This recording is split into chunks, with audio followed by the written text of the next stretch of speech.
que nos acompaña, que viene hoy desde Madrid, además también luchando contra las inclemencias del tiempo, es Andrés López de la Llave, doctor en Psicología, actualmente profesor titular en la Facultad de Psicología de la UNED. En el año 92 ganó una plaza como psicólogo de la salud en el Servicio Nacional de Sanidad, en Salud, donde en el contexto de atención primaria de salud desarrolló principalmente labores asistenciales y de promoción de la salud mental en el área de competencia de su centro de salud en Toledo. Comenzó a trabajar como profesor asociado en la Universidad de Castilla-La Mancha y finaliza la tesis doctoral sobre el tratamiento psicológico del hábito de fumar. Pasó a trabajar como profesor a tiempo completo en la Universidad Europea de Madrid, impartiendo clases en las carreras de odontología y de fisioterapia. Desde el 98 desarrolló su labor docente en la Facultad de Psicología de la UNED. Ha trabajado como psicólogo de la salud, como psicólogo del deporte, con el equipo nacional femenino de hockey hierba o con el equipo profesional de hockey hierba en el Club de Campo de Madrid. En el 95 es profesor en el Máster de Psicología del Deporte de la UNED. Después de un paréntesis de casi 20 años, retoma su trabajo como sexólogo y desde el 2010 dirige el programa de formación en salud sexual que ofrece los títulos de experto universitario en sexualidad humana y educación para la sexualidad, para la salud sexual, máster en promoción de la salud sexual y máster en sexología clínica. Este año ha iniciado también la dirección de un nuevo programa de psicología y música. A lo largo de su trayectoria profesional y académica ha publicado numerosos artículos científicos y divulgación en revistas de psicología y de área de la salud. Como hemos dicho, es uno de los exponentes y representantes más importantes de la UNED y viene además en su nombre.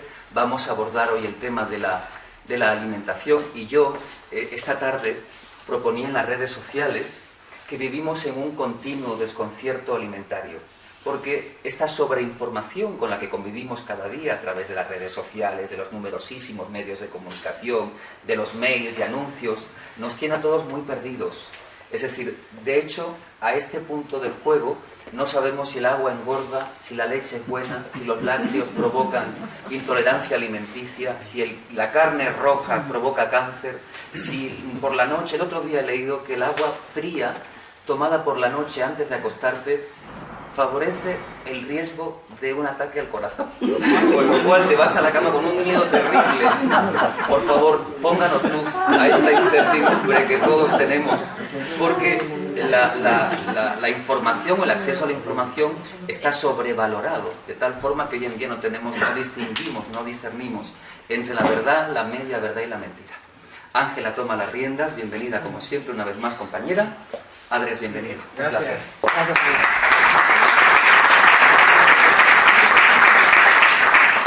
Bueno, una cosa, a mí se me oye bastante bien, pero ¿ahora?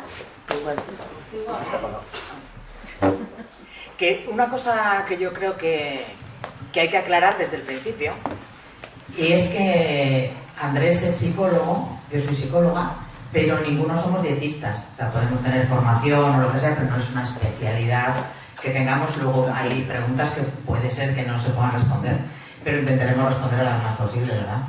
Pero no, si nosotros lo que queremos es más. Pues por ahí va a ir. al sitio Por ahí va a ir. Muy bien. Entonces sí que hay Yo creo que... Claro, yo no voy a dejar de comer. No, porque pone estrategias psicológicas. Un milagro. Entonces, estrategias psicológicas puede ser. El programa que él tiene es muy de magia. Esta es la cosa. Pero a mí me gustaría empezar por una base, ¿no? Digamos, ¿qué es la obesidad? ¿Por qué está aumentando la obesidad? ¿Cuál es el peso saludable? Un poquito como base para todo lo que vamos a hablar después, ¿no? Sí, la verdad es que es una cosa sabida, porque ¿qué es la obesidad? La obesidad es tener un peso por encima del adecuado a tu estatura y edad. Ajá. Eso es la obesidad. Hay unos estándares ya establecidos hace muchos años, que es el índice de masa corporal, que es una relación entre el peso y la estatura. Entonces parece que cuando esa relación es superior a un número, que da, en el caso este es 25, pues se considera sobrepeso hasta 30, y a partir de 30 ya se considera obesidad. Bueno, entonces, pero son acuerdos, o sea, es un asunto más que nada son acuerdos entre profesionales que no es que sean la verdad, porque además en la ciencia es una cosa que a mí me gusta decir, la ciencia es como el yogur, tiene fecha de caducidad. Los conocimientos científicos no son inmutables en absoluto. Por ejemplo, esto que decíamos de qué alimentos son buenos y malos, a lo mejor hablamos luego un poco, ¿no? Pero pues va cambiando porque lo que la ciencia conoce siempre lo conoce con una probabilidad de certeza. La ciencia se basa en la probabilidad con la que lo que afirma es cierto. Entonces, esa probabilidad hace que algunas veces haya que replantear lo que se dice. Entonces, en cuanto al sobrepeso o obesidad, pues en este momento lo que se dice es que a partir de una relación de más de 25 puntos en el índice de masa corporal, pues hay una categoría de sobrepeso. También es cierto, en la sociedad americana hay muchísima obesidad y creo que en la nuestra estamos yendo para allá. O sea, en vez de cogernos las cosas buenas, vamos por las malas, ¿no?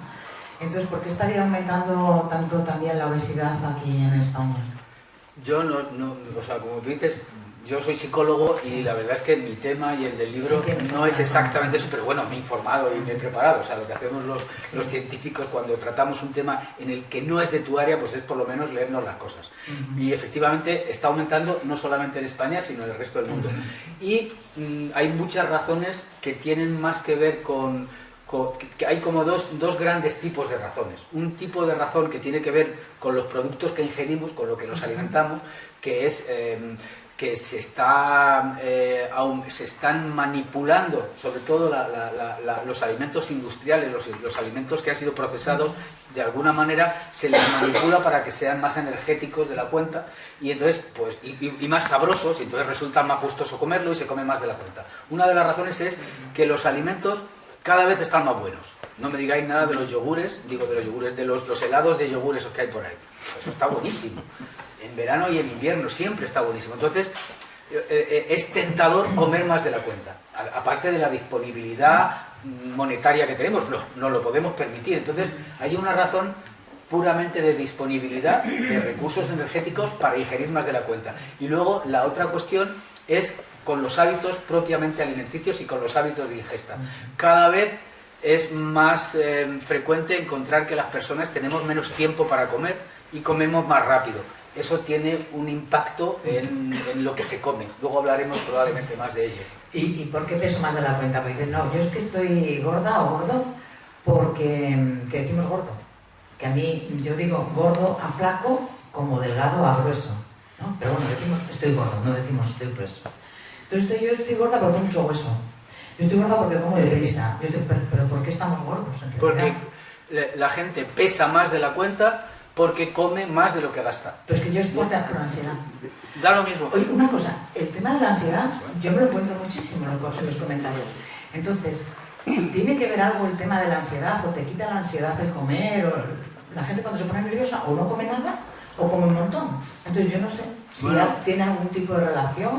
La ansiedad es que es una excusa para esto y para muchas más cosas. O sea, la gente, por ejemplo, se queja de... No funciona. Está bien, está bien. La gente, hay personas que achacan a la ansiedad sus problemas sexuales. La ansiedad es la culpable de los problemas sexuales. Hay gente que achaca a la ansiedad sus problemas de dolor de espalda, de sobrepeso, de aburrimiento, de todo. La ansiedad, pues sí, claro que tiene que ver. La ansiedad, pues sí tiene que ver con todo. La ansiedad tiene que ver con todo. También tiene que ver con el sobrepeso.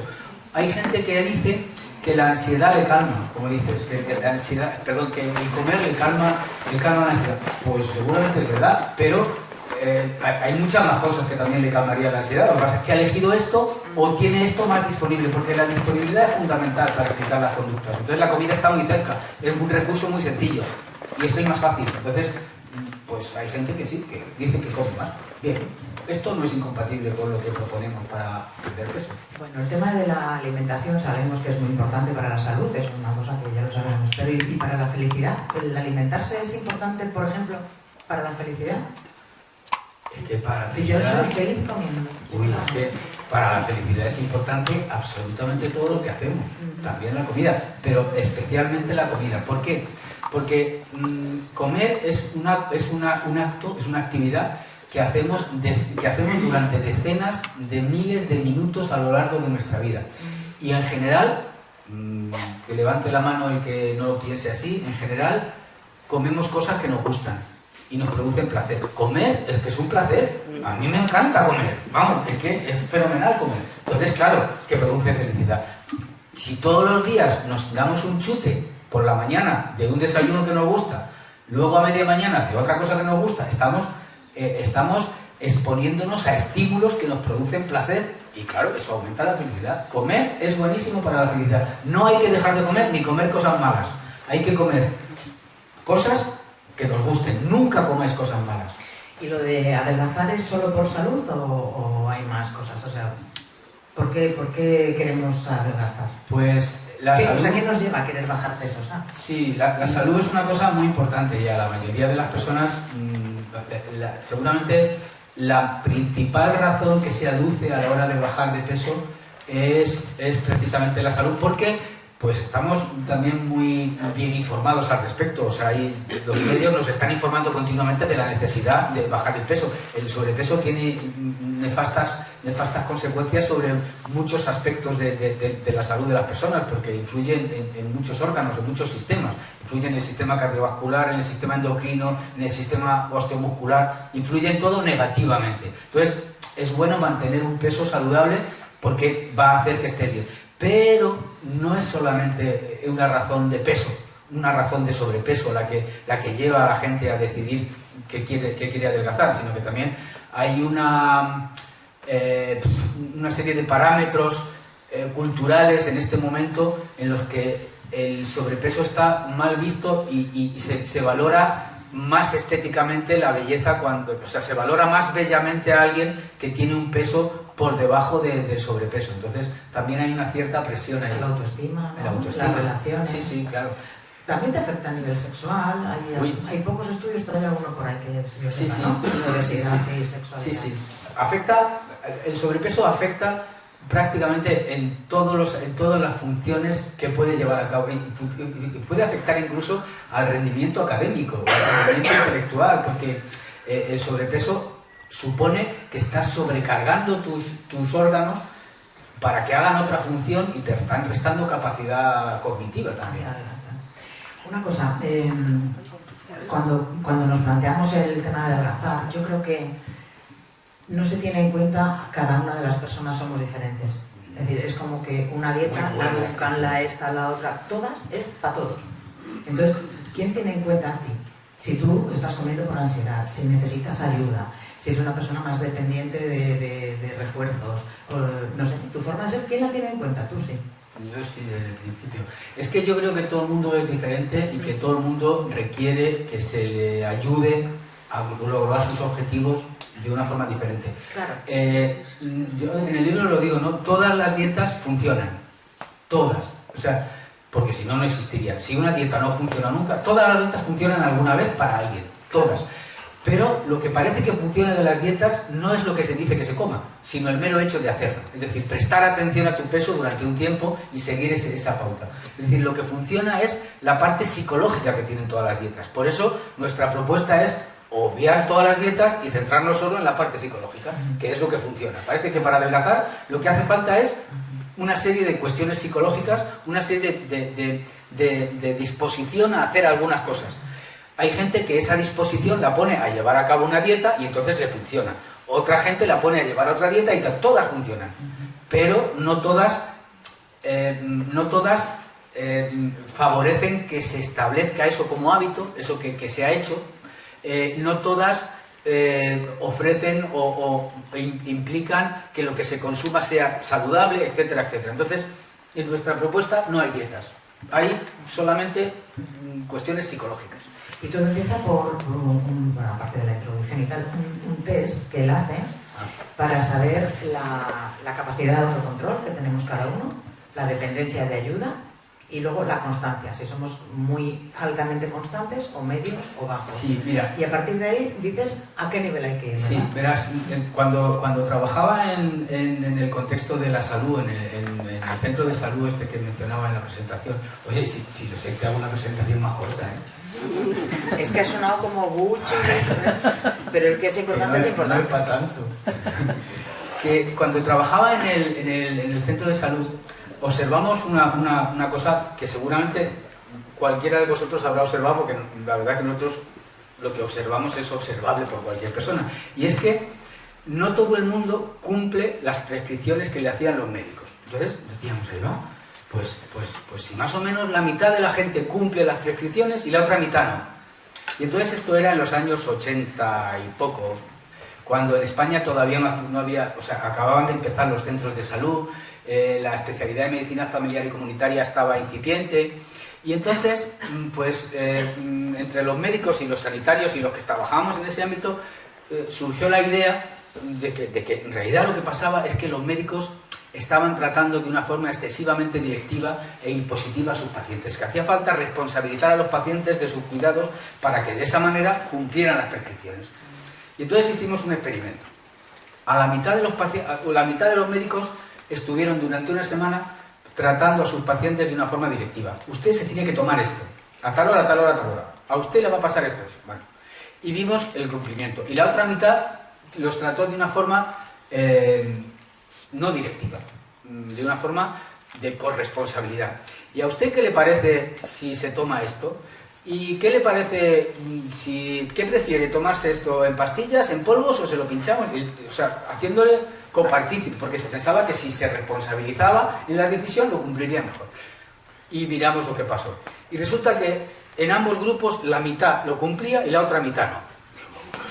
Entonces, esto no es cuestión del método, es cuestión de las personas. Y es que las personas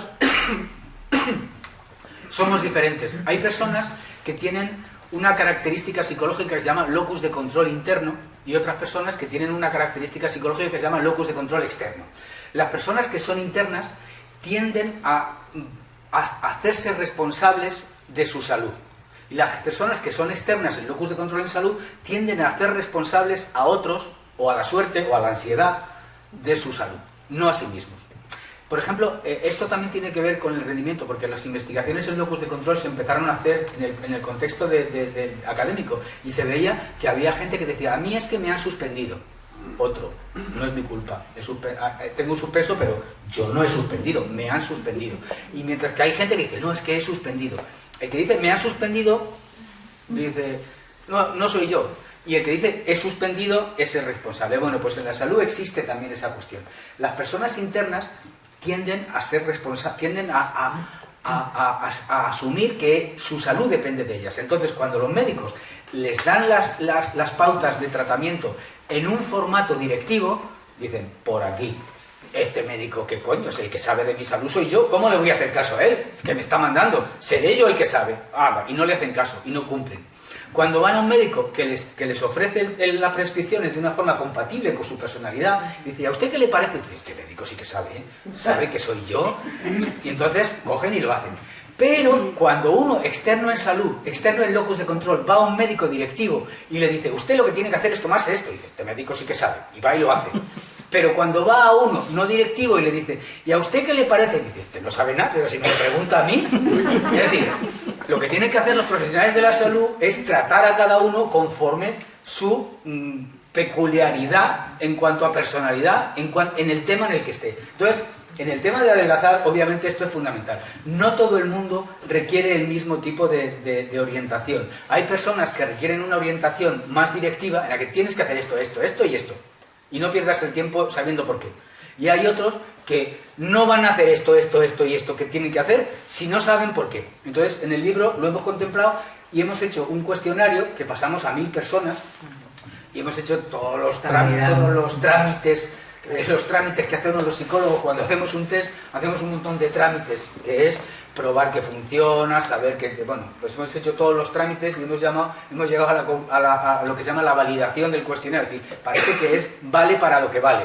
Y entonces es un cuestionario que hay en el libro en el que cada uno se lo autoadministra, se lo corrige y dice, pues yo soy de los 1, 2 o 3, y en función de lo que sea, va a una parte del libro. Si son muy externos, los mandamos directamente a la parte final, para que hagan las cosas. Y luego, si quieren, que se lean los porqués. Pero si son internos, pues les damos la información necesaria desde el principio. Entonces el libro está ordenado de esa manera, por niveles. Ordenado y desordenado. O sea, Está por cada uno niveles. lo ordena según Sí, cómo cada es. uno lo lee en el orden más adecuado. Y el tema de ¿A qué mola esto? Mucho, mola muchísimo.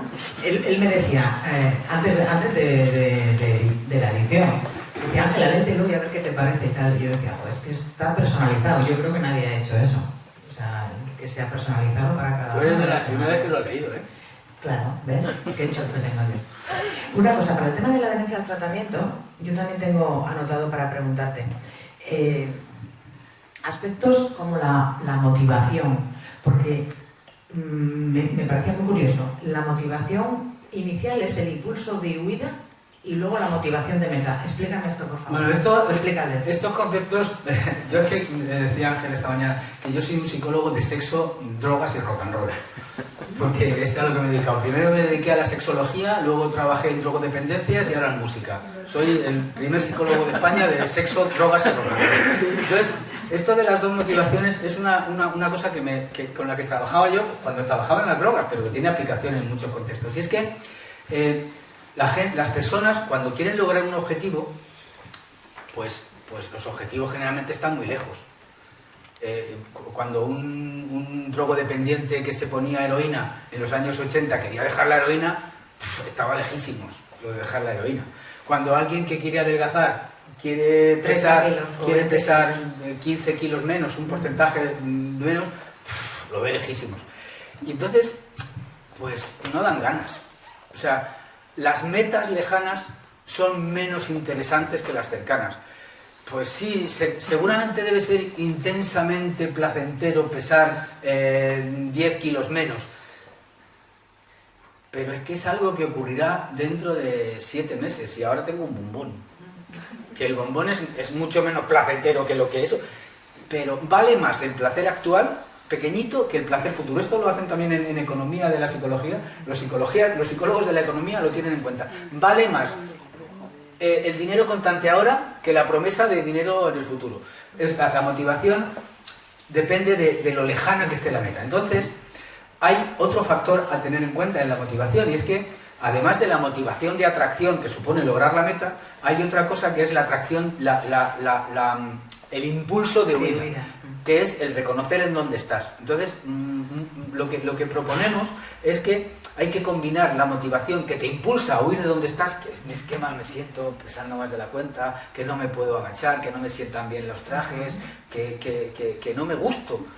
Eso es molesto y tendemos a huir de ello. Bueno, pues al principio lo que hay que aprovechar es un poco esa motivación de huida, pero sin olvidar tener en cuenta la del futuro para ir poniéndola, porque conforme te alejas del peligro, igual que conforme te vas alejando a la meta, cada vez te dan más ganas, conforme te alejas del peligro, cada vez tienes menos ganas de alejarte. Entonces, pues hay que combinar los dos tipos de motivaciones. Hablamos de una motivación de huida, de alejarte de lo que no quieres, y de una motivación de meta, que es alcanzar lo que quieres. Y esas dos motivaciones, que tienen un gradiente, una descendiente y la otra ascendiente, hacen que durante todo el proceso, si se combinan adecuadamente, tengas suficiente energía, porque la motivación es fundamental. Sin motivación no hacemos nada.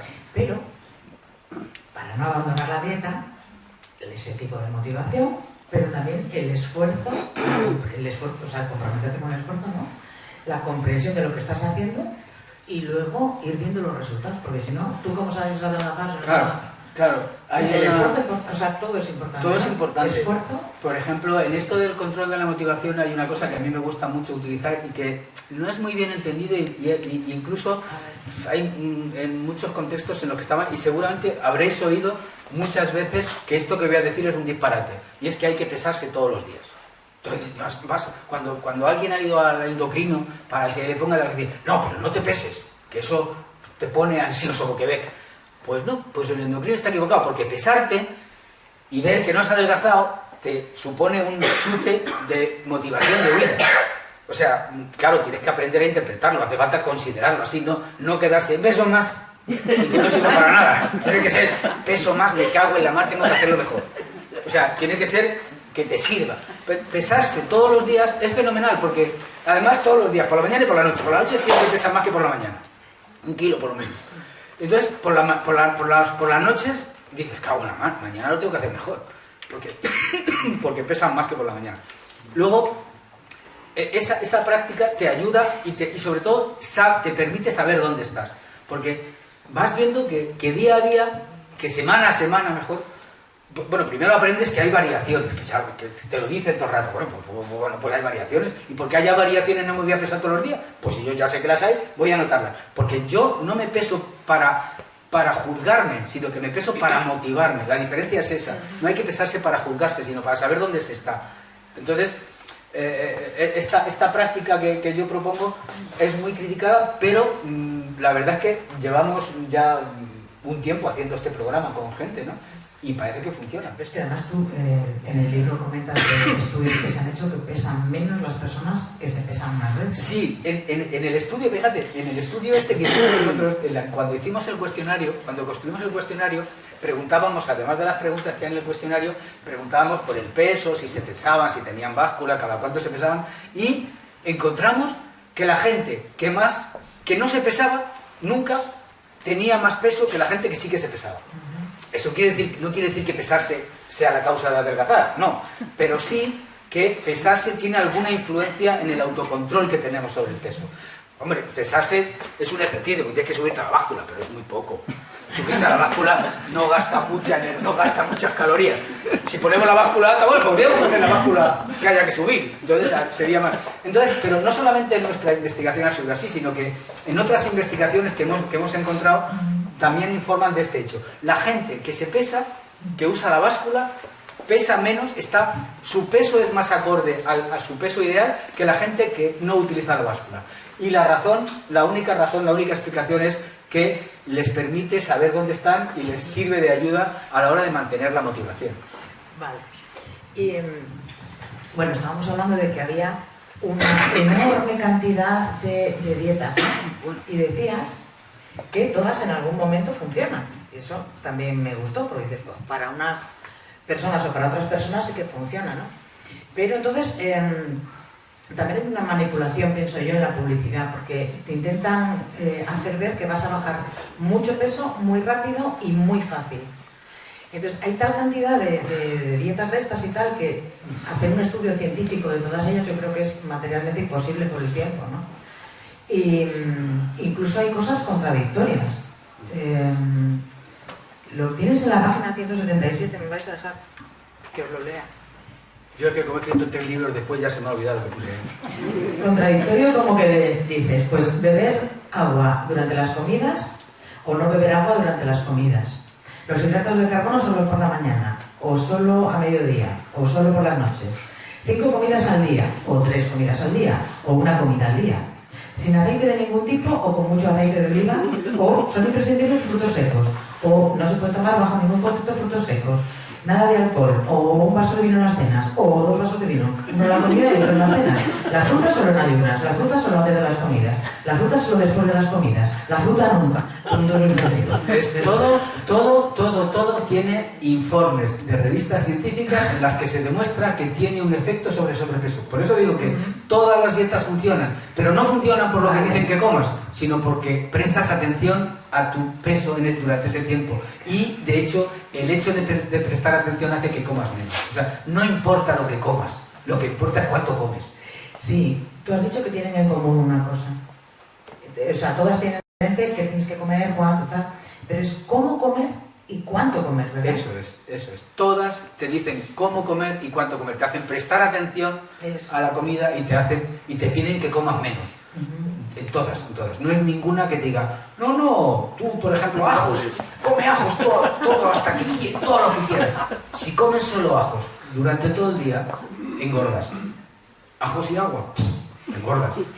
Y apestas. Además de engordar, te deja la novia. Se divorcia el marido y no te quiere nadie. Pero bueno, si te gustan los ajos, pues ahí está. Hay una cosa que me gusta también que dices, Bueno, vamos a ver, vamos a comportarnos como las personas que tienen un peso saludable, ¿no? Y has dicho, bueno, las personas, la mayoría se pesan más, pues vamos a pesarnos más. Eso es. ¿Qué más otras cosas anecdóticas, a lo mejor, no lo sé si anecdóticas o no, pero hacen las personas que... En cada capítulo acabamos con unas tareas. Cada capítulo tiene unas tareas. Entonces hay una tarea cuando hablamos de eso, que es que mires, cuando estás comiendo con alguien, mires a ver quién es el que más pesa. Excluyéndote tú. O sea, siempre, tú te excluyes. Y tú miras quién más pesa. Y lo primero que haces es observar. Y luego miras a ver quién es el primero que empieza a comer. Y quién es el primero que termina. Y generalmente es el que más pesa. Entonces, hay que aprender a comer como la gente que menos pesa. Hay que observar a los que pesan menos y hacer lo que hacen ellos. Por ejemplo, pues un juego puede ser, pues esta semana, si como con gente, siempre voy a seguir el ritmo de la persona que menos pesa. Pues con eso solo, vamos, si todos los días comes con alguien muy delgado, se te pega. Mira, respecto a la parte psicológica, pues en muchas ocasiones cuando el psicólogo aporta algo, pues hay un control de los estímulos, pues no lo tengas las cosas a mano, no los dejes encima de la mesa, las bandejas y tal. Pero tú aportas algo más, relajación profunda, imaginación, atención, instrucciones, hay un montón de cosas novedosas. Pero que no se notan. No se notan. O sea, tú porque eres psicóloga y te das cuenta. Yo es que le vi. Pero no, mira, verás. Hay una cuestión muy interesante, y es que las personas nos comportamos en función de cómo pensamos. O sea, la forma de pensar que tenemos hace que no voy a dar una charla sobre esto ahora, porque es un poco eso, pero sí que el cómo pensamos nos hace actuar. Entonces, resulta que el cómo pensamos depende de las palabras que usamos para pensar. Entonces, una cosa muy importante para empezar es empezar a utilizar las palabras correctas a la hora de referirse a esto. Claro, no podemos hacer un glosario y decir, y apréndete estas palabras, porque sería absurdo. Entonces, lo que proponemos es otro ejercicio que ahora os contaré un poco con más detenimiento. Pero eso tiene como resultado que cambiamos nuestra manera de pensar sobre nuestro peso y sobre la comida y sobre las cosas. Y luego hay otra cosa que es muy importante, que es que cuando comemos, generalmente la gente come cuando tiene hambre. No sé si alguno de vosotros come sin hambre, pero es poco habitual. Si alguien come sin hambre y está gordo, es tonto, porque vaya martirio tener la mala idea que tiene de sí mismo de tener el más peso del que le gustaría tener y encima martirizarse comiendo. Bueno, de eso casi no hay. Andrés es un hombre muy gracioso, tiene un sentido del humor estupendo. Y él dice, uno tiene que comer cuando tiene hambre. Y dice, porque a ver, ahora es la hora de comer. ¿Quién va a hacer pis cuando es la hora de hacer pis? ¿Cuándo es la hora de hacer pis? Claro, comer y hacer pis, pues es lo mismo. Pues uno lo hace cuando tiene hambre. Sí, hay que comer cuando se tiene hambre. ¿Cuándo comer? Pues cuando tengas hambre. Bueno, pero la cosa es que comer tiene que ser agradable. Entonces hay que comer cosas que a uno le gustan y ser agradable. Entonces, hay una Yo entonces no entro por las puertas. Me gusta comer a todas horas, y todo lo rico y todo. Vale, pues te podemos ayudar a que no te pase eso. O sea, con el programa este, porque, verás, yo les voy a contar un poco en qué consiste. Sí, espera, que le digo yo cómo se llama. SIMAI, saciación por imágenes mentales autoinducidas. Eso es un nombre que pusimos que sonaba bien. Sí, verás, hay lo siguiente. Como comemos cuando tenemos hambre, muchas veces el hambre es un motivo. El hambre es un motivo que nos hace hacer algo, que es comer, para saciar el hambre. Entonces, cuanto más hambre tenemos, antes queremos saciarlo. Y cuanto más rápido comemos, pues más probable es que comamos más de la cuenta. Esto es una cosa que se sabe que es así. Porque resulta que el cerebro está conectado con el estómago de una forma muy torpe. Y es que tarda mucho el estómago en decirle al cerebro que ya tiene suficiente comida. Entonces, da tiempo a que comas más de lo que necesitas, de lo que el cerebro sabe que necesitas. Porque el cerebro no tiene la información. Si tú estás comiendo y el cerebro no se entera de que ya tienes que parar, pues sigues comiendo. No te dice que te pares. Entonces, si comes muy rápido, tiendes a comer más de la cuenta. Y cuando tenemos hambre, tendemos a comer más rápido porque lo que queremos es acabar con el hambre enseguida. Entonces, primera cuestión que hay que aprender es el hambre está minusvalorado. El hambre es una buena cosa. El hambre está bien. Es como la ganas de hacer pis. Hay que aguantarse, no hay que ir a mear en cuanto uno tiene ganas. Es bueno para el suelo pélvico. Aguantarse. Está bien, o sea, pues no hay que ponerse a mear en cualquier sitio porque no, somos capaces de esperar y si vamos en un sitio, en un autobús, somos capaces de esperar y es bueno que lo hagamos. El hambre es bueno. Hay un médico japonés muy divertido que a mí me gusta mucho, que tiene un libro que se llama Una comida, un día, una comida, que recomienda comer solamente un día, una vez al día. Pero lo interesante que dice él es todos los efectos beneficiosos que tiene el hambre. El hambre rejuvenece, pone en marcha un montón de acciones fisiológicas en nuestro organismo que hace que rejuvenezcamos. Entonces, una cosa que hay que aprender es que tener hambre tiene que saltarnos enseguida el pensamiento de qué bien, estoy rejuveneciendo. Voy a aguantar más. Pero claro, tampoco podemos estar ahí sintiendo hambre. Él dice que hay que tener hambre, no hay que comer hasta que no te ruge el estómago. Es japonés. Los japoneses son muy así. Pero bueno, la primera cuestión es que el hambre hay que valorarlo como algo positivo, como una sensación positiva y que no hay que intentar matarlo enseguidamente, como si fuera algo terrible, como si fuera un dolor. No, el hambre es una cosa que hay que valorar y que está bien sentirla, pero también hay que cuidar no tener demasiado hambre, porque si tienes demasiado hambre es posible que comas más rápido porque quieres calmarlo, porque es una sensación incómoda. Entonces hay que jugar a eso. Entonces, el programa que proponemos tiene algunos trucos psicológicos basados en conocimientos psicológicos muy antiguos, o sea, pero muy, muy antiguos, de hace más de 100 años. Y hay un conocimiento psicológico muy antiguo que se llama condicionamiento clásico. Es una cosa, es tan antiguo que se llama clásico. Que es una cosa muy graciosa y de la que seguramente algunos de vosotros habéis oído hablar. En los años 20 del siglo pasado había un fisiólogo ruso en San Petersburgo que se llamaba Pavlov, que estaba trabajando justamente en la digestión, y tiene un premio Nobel, precisamente por eso. Estaba trabajando en la digestión y descubrió que los perros con los que trabajaba producían saliva antes de darles comida. Porque producían saliva cuando veían que se les iba a dar comida. Pero al final, aunque no se les diera comida, el hecho de que se les fuera a dar comida hacía que salivaran. Bueno, pues ese conocimiento que se estableció en aquel tiempo y que se llama condicionamiento clásico es una forma mediante la que los seres humanos podemos aprender sensaciones, podemos aprender, sí, sensaciones, emociones. Entonces, podemos aprender a sentir menos hambre por condicionamiento clásico. Y esto es algo que yo venía pensando desde hace mucho tiempo, pero que hasta hace poco pues no lo he materializado. Dije, ¿cómo podíamos hacer para utilizar la psicología para que la gente no pierda peso, adelgace? Porque no me gusta perder peso, porque perder es una cosa como que la pierdes sin querer. No, esto a uno le cuesta. No hay que hablar de yo no pierdo peso, no, yo adelgazo. El peso no se pierde, lo dejas tú. Olvidado, pero aposta. Entonces, ese concepto de usted tiene que perder peso, dice, sí, pues yo lo perderé. Claro, nadie no se pierde nunca, porque el peso no se pierde.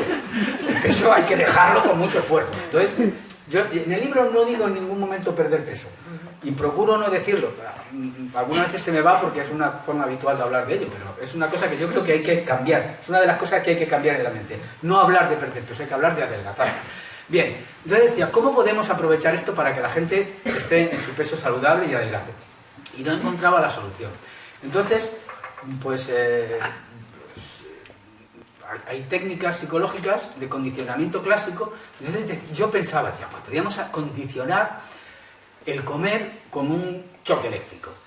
Entonces, si tú cuando pones un tenedor y cada vez que vas a comer te da un calambrazo, pues no comes. Es que no vamos a hacer eso. O sea, pues la gente nunca va a hacer eso, porque claro, para seguir un programa, lo primero es que se pueda seguir. Claro, es facilísimo. Comeríamos con tenedores de plástico. Claro, o no. Con la mano. Entonces, no estaba bien. Castigar a la gente por comer no estaba bien. Entonces había que buscar otra solución. Y la solución que proponemos ahí surgió cuando conocí a una psicóloga que hacía hipnosis. para adelgazar, que es un método que funciona muy bien, porque de hecho es básicamente lo mismo que proponemos aquí. Lo que pasa es que la palabra hipnosis tiene connotaciones de pasividad en el que las hace, y entonces, por ejemplo, los internos en locus de control, pues ¿cómo me van a hipnotizar a mí? Tendré que hacerlo yo. El externo sí que le molaría, pero a los internos, no todo el mundo es susceptible de adelgazar con hipnosis, porque los hay que no y otros que sí. Entonces dije, ¿qué es lo que tiene la hipnosis que funciona? Y es el condicionamiento clásico. Entonces, lo que hemos hecho ha sido no utilizar la hipnosis, sino utilizar parte de las técnicas hipnóticas que se llama relajación profunda. Entonces, en el programa SIMA, que se llama Saciación por Imágenes Autoinducidas, bueno, el programa SIMA lo que hacemos es proporcionar unas instrucciones que están en una página web, que podéis entrar y las veis, unas instrucciones que el mero hecho de escucharlas te relaja. No sé si alguna vez habéis hecho relajación a alguien o alguien os ha enseñado a relajaros. Consiste en que tú te pones cómodamente sentado, cierras los ojos y escuchas.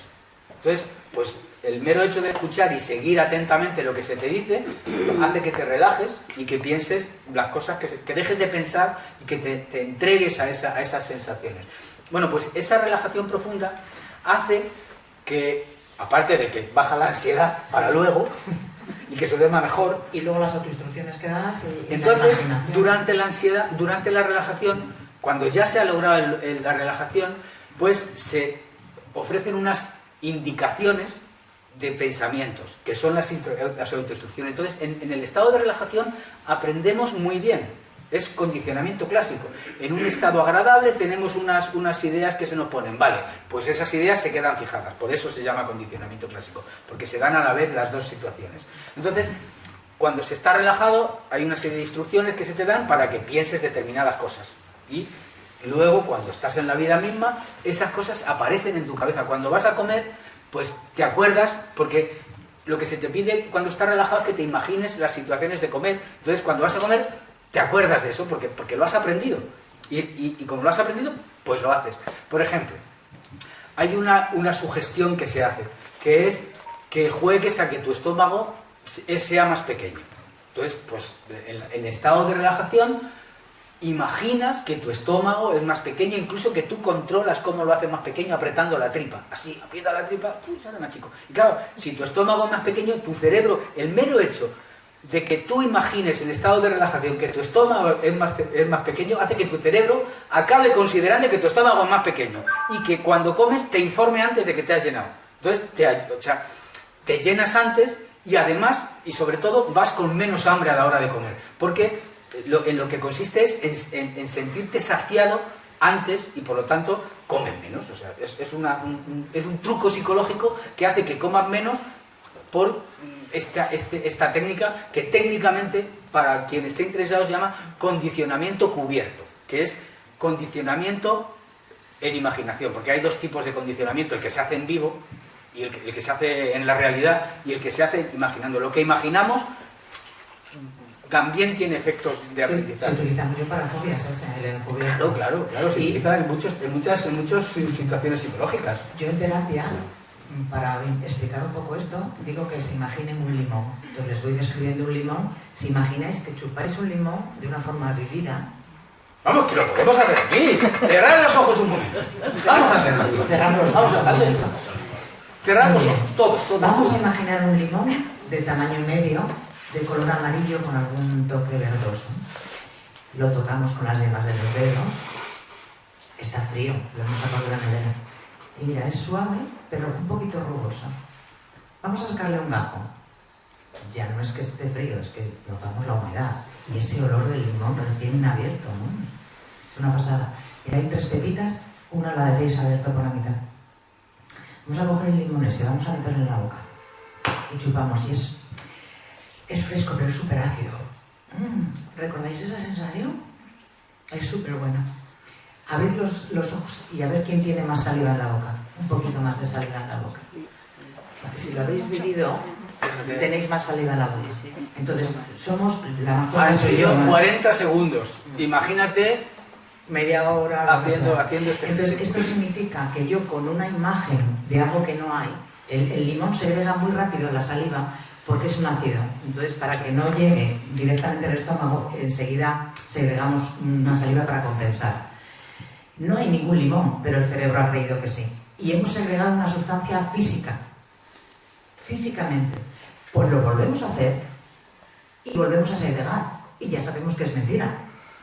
Pero con algo que no es verdad, pero yo me he imaginado de una forma muy vívida, estoy generando una sensación fisiológica. Lo mismo pasa si me creo que me va a morder un perro, segrego adrenalina y tal, aún solo pensándolo, ¿eh? Entonces la imaginación que él está proponiendo como forma de hacerlo, estamos viendo que funciona perfectamente. Te vas a venir conmigo por ahí para que hagamos esto del libro. Sí, la mente es muy potente, es muy potente y está funcionando siempre. Lo que pasa es que la dejamos ahí silvestre. Lo que tenemos que hacer es tomar el control nosotros y que haga y que nuestro cuerpo y nuestro cerebro funcione de acuerdo a nuestros objetivos.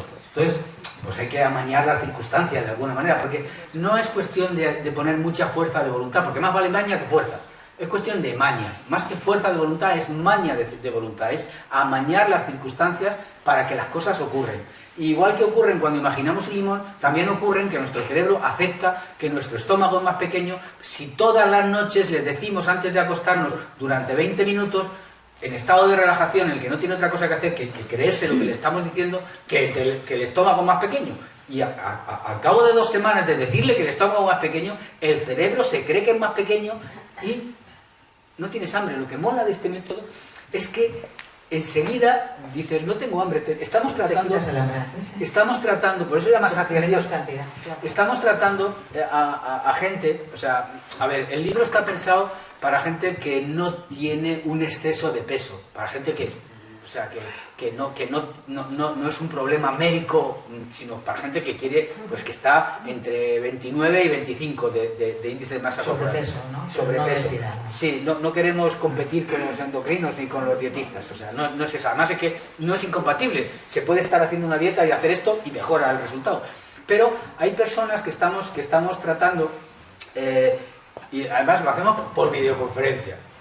Que sepáis, tenemos un centro de psicología que se llama Centro Virtual de Psicología y lo hacemos por videoconferencia. Entonces, por ejemplo, estamos tratando a un cura que es un cura militar español que está en Afganistán. Entonces, pues, bueno, es que no hay otra forma que hacerlo por videoconferencia, ¿no? Y entonces, este cura es divertidísimo, porque al principio de la primera semana decía, lo que hacemos es seguir el método del libro, pero en vez de hacerlo uno solo, hay una psicóloga que lo aplica, pero exactamente lo mismo. Generalmente funciona mejor si uno tiene sobrepeso o es muy externo. Cuando a alguien le dan. Cuando es muy interno el locus de control, es más fácil que lo haga uno solo. Cuando uno es muy externo, si quiere, está bien que le dirijan. Pero no hace falta que lo haga un profesional, puede tener a alguien que se lo controle. Bueno, a lo que voy. El médico porque es que hemos acabado con un médico hace 2 días. El cura, la primera semana, lo único que le pasaba por la cabeza era cómo se las iba a apañar para saltarse las normas que le daban. Porque no podía pensar, no se podía imaginar a sí mismo sin hambre. O sea, su verdadero problema era que no se podía imaginar sin hambre. Entonces, decía, joder, tío, porque hay una serie de normas de comportamiento, por ejemplo, que hay que comer en platos pequeños, que hay que comer lentamente, una serie de ejercicios que enseguida se asumen, porque las autoinstrucciones que se dan en relajación te ayudan a hacerlo. Pero bueno, su problema era ese. Entonces, ayer nos mandó el informe de cómo estaba, lo que más le sorprendía era que no tenía hambre. Que efectivamente lo más llamativo de todo lo que le estaba pasando era que iba a comer con menos hambre del que estaba acostumbrado, y eso hacía que efectivamente comiera poco y que pudiera llevar a cabo una de las labores fundamentales de esto, que es comer muy lentamente, porque como decía antes, eso es un elemento fundamental para poder adelgazar. Si comes muy lentamente, le das tiempo a tu cerebro a saber que te has llenado y interrumpes la comida. Y atendiendo lo que comes. Y disfrutándolo, que es lo que mola. Me encantó que dice, tienes que comer cosas que son sabrosas. Pero cuando te pones a dieta te quitan el aceite, te quitan todo, entonces sabroso no tiene nada, ¿sabes? Hay que comer o que también dice, pues sin poner una dieta, una forma de comer, también hace efecto. Que luego si la pones funcionará mejor, claro, lo que sea. Sí, claro, pero si estás yendo si estás siguiendo una dieta y haces esto, haces mucho mejor la dieta, porque esto te controla el hambre Pues la dieta es que te la... Pero sin dieta también funciona. Claro. Comiendo Lo que comes. Sí. Andrés, ¿tenéis medido el tiempo necesario para que empiece realmente a dar resultado el condicionamiento? Es decir, ¿hay un número de sesiones de autosugestión? Hay bastante variabilidad porque cada uno es diferente. Entonces es muy difícil hacer una esa, pero entre 2 y 4 semanas, o sea, hace falta. Pero es que cuando se ha aprendido, es que se aprende para siempre. Hace falta tener de vez en cuando, se aprende para siempre, pero depende de cada uno. Hay gente que es más sugestionable y por lo tanto los técnicas de autosugestión son más fáciles y otros que no. Por ejemplo, vamos a hacer un ejemplo. Cerrar otra vez los ojos y ponernos sentados en las sillas rectos. Y entonces, cuando yo os pida, todavía no cerréis los ojos, cuando yo os pida, cerráis los ojos y ponéis los brazos extendidos con la mano derecha hacia arriba y la mano izquierda hacia abajo. Y lo mantenéis así. Y ahora con los ojos cerrados.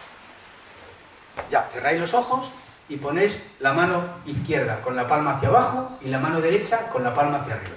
Y los ojos cerrados. Y quiero que imaginéis, las manos a la misma altura siempre, y quiero que imaginéis que voy y os pongo un brick de leche de 1 kilo encima de la mano derecha. Quiero que notéis el peso. Fíjate cómo pesa. Quiero que notéis ese peso que está bajando hacia abajo vuestra mano. Y además he puesto un globo atado a vuestra muñeca de la mano izquierda que no pesa. Quiero que notéis cómo vuestra mano izquierda tiende a elevarse por culpa del globo.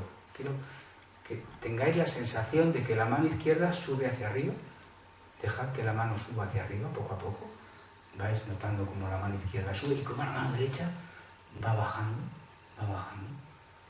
Muy bien, un poquito más. Mirad claramente cómo pesa la mano derecha, detrás del peso. Y ahora abrid los ojos sin moveros. Abrid los ojos, miradlos a vosotros y a los demás. Bien, veréis que hay personas, había personas que efectivamente habían subido la mano derecha la mano izquierda y bajado la derecha. O se han sugestionado y lo han hecho. Hay personas que lo han hecho más y menos. No somos igualmente sugestionables. Hay personas que no se han movido nada. Y hay otros que también son sugestionables, pero desobedientes. Y los sugestionables desobedientes, ¿qué han hecho? Han bajado el globo para abajo y han subido la derecha para arriba. Pero esos también son sugestionables. Pero lo hacen al revés porque son desobedientes. Entonces, bueno, pero no todo el mundo es igual. Entonces, por eso no todo el mundo tarda lo mismo. En general, hacen falta, yo qué sé, 2 semanas de practicar. El método consiste primero en oír una grabación que dura como 50 minutos, o sea, hay que tenerle tiempo, y luego eso un día, o sea, una hora buena en la que estés descansado y bien, porque es aprendizaje. Esto no es una grabación que tienes que oír cuando ya estás muerto de cansancio, ¿no? Si tienes una cosa importante como querer adelgazar, pues hace falta que le dediques un buen momento del día, que es cuando mejor puedes aprender, en un momento bueno, no cuando estás adormilado ni nada. Es muy importante oírla en una buena situación. Y luego hay otras grabaciones más cortas que hay que ponérsela por la noche al acostarse y que no importa si te duermes. Y otra que tienes que oír por la mañana en algún momento. Entonces, es un poco coñazo, la verdad, porque hay que oír hay que dedicar todos los días 40 minutos a esto, pero bueno, si tú crees que vale la pena, hazlo. Pero cocer acelgas a mí me parece más difícil que escuchar un rato... Y más desagradable, porque esto además resulta agradable. O sea, Los repollos me gustan, las acelgas. Sí, bueno, las acelgas están muy buenas. Yo tengo un huerto urbano, tengo un invernadero y saco unas acelgas buenísimas. No sé si sacaros una foto. Tengo un invernadero y crío acelgas rojas buenísimas. Y ¿sabes? Las cojo del huerto, las pico, las hago al vapor y luego pongo un ajito, pongo las acelgas y una patata así cachorrada para queso y pongo un poco de agua de mar en vez de sal. No uso nada.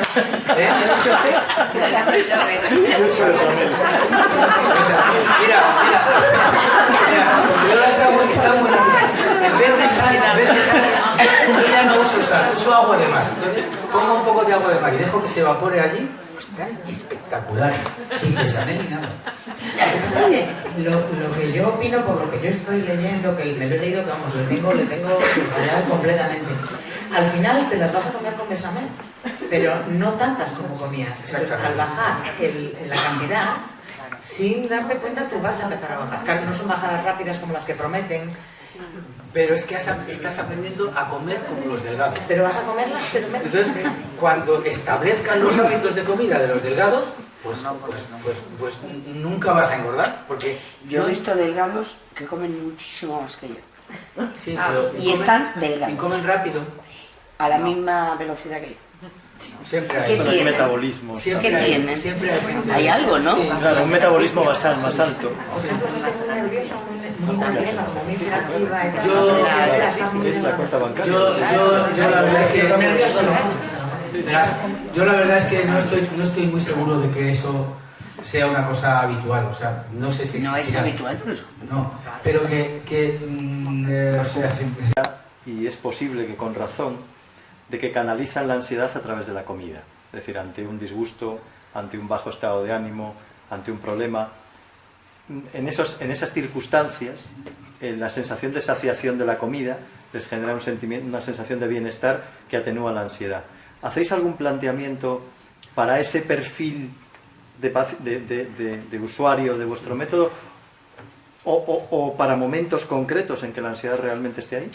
teniendo en cuenta que el programa requiere la práctica de un ejercicio de relajación profunda cada día, en general, en el Con eso es 99% de suficiente. los casos es suficiente, porque la ansiedad se va acumulando, el nivel de ansiedad que tenemos se va manteniendo, y aunque baja un poquito cuando acaba la situación estresante, si enseguida aparece otra vuelve a subir. Entonces al final mantenemos un nivel muy alto. Pero lo mismo que ocurre, que hace que vayamos subiendo por culpa de las situaciones estresantes a las que nos vamos exponiendo día a día, y que al final al cabo del día estemos así de altos, el hecho de que todos los días te expongas a situaciones de relajación hace que bajes. Entonces, en general, otra de las cuestiones que comentan los que han hecho el programa es el efecto súper beneficioso que tiene sobre su nivel de ansiedad y sobre su capacidad de conciliar el sueño, que la mayoría se duermen enseguida antes de acabar la audición.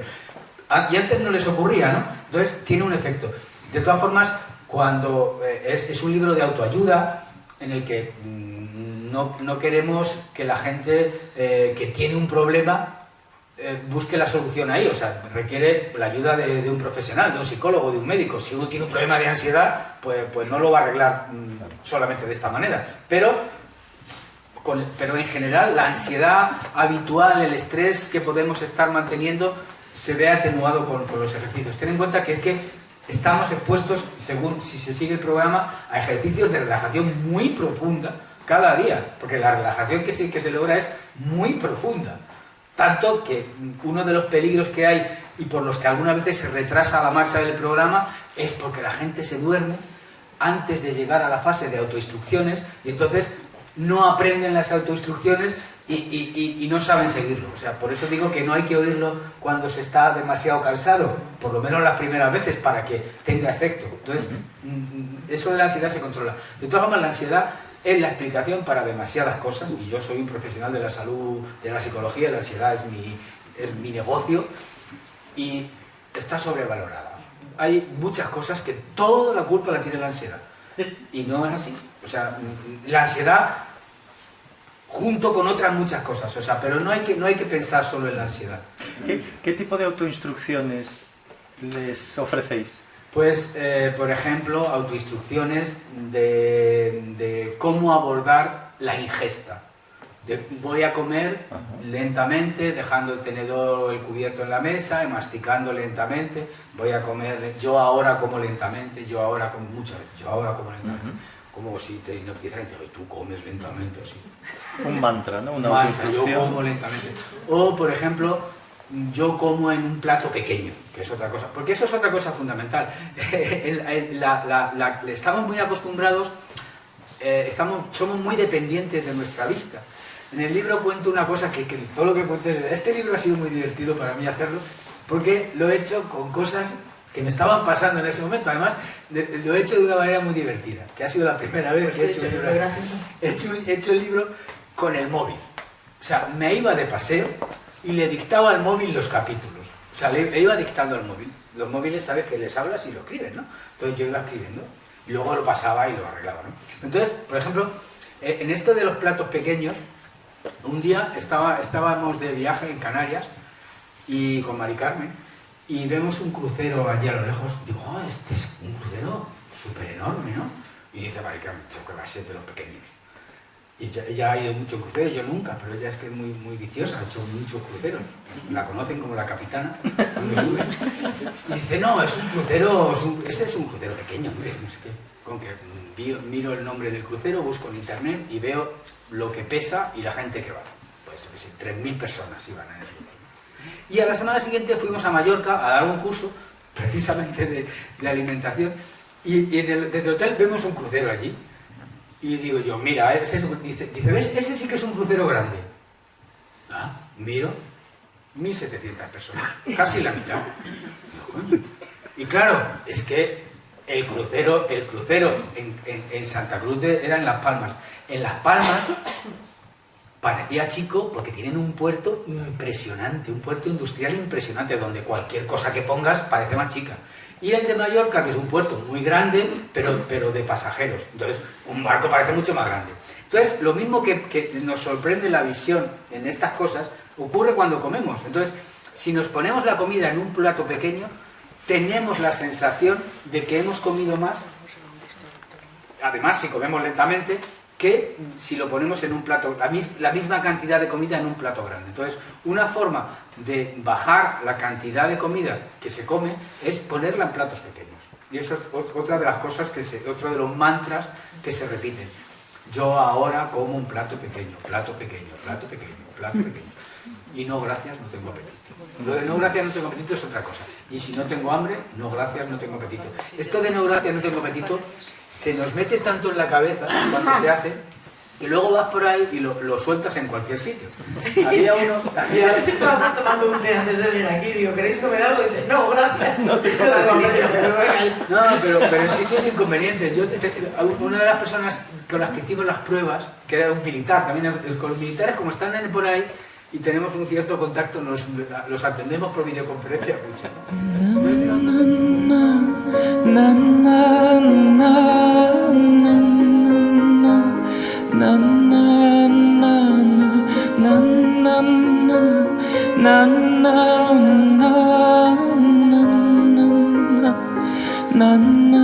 I just can't get you out of my head. Boy, you